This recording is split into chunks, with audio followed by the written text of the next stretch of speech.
Senate sends $700 billion defense bill to Trump, funding uncertain. Washington, Reuters. The U.S. Senate passed a $700 billion defense policy bill on Thursday, backing President Donald Trump's call for a bigger, stronger military, but leaving unsettled how to fund the massive spending increase amid a Republican-led push to cut taxes.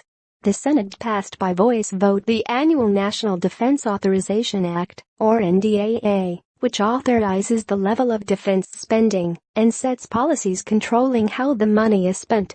The measure, passed by the House of Representatives on Tuesday L1N1 and K2OP, next goes to the White House for Trump's signature. Trump's fellow Republicans control majorities in both the House and Senate, and he is expected to sign the bill. But the funding may never come to fruition. The 2018 NDAA defies spending caps set in the 2011 Budget Control Act, passed to help control the budget deficit, and there is no clear plan from Congress on how to provide more money for the Pentagon. The Senate backed the NDAA on the same day Republicans in the House of Representatives passed a sweeping tax bill, with no support from Democrats, which is expected to increase the federal deficit by nearly $1.5 trillion over 10 years. Senate Republicans are working on their own version of the measure.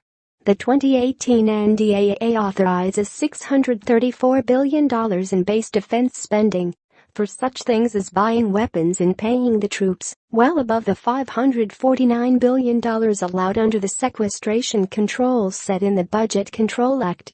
It also includes about $66 billion in special war funding, which is exempt from the sequestration cap. The NDAA passed this week as a compromise reached by House and Senate negotiators between separate versions of the bill approved in the chambers earlier this year. A budget fight is expected, however, because Senate Democrats may not agree to big increases in funds for the military if spending caps on non-defense programs are not also eased. While Senate rules would allow Republicans to pass their tax bill without any Democratic votes, their Senate majority of 52-48 is so small that most legislation, including of change in the sequestration rules, would require Democratic votes. Reporting by Patricia Zengel, editing by Peter Cooney.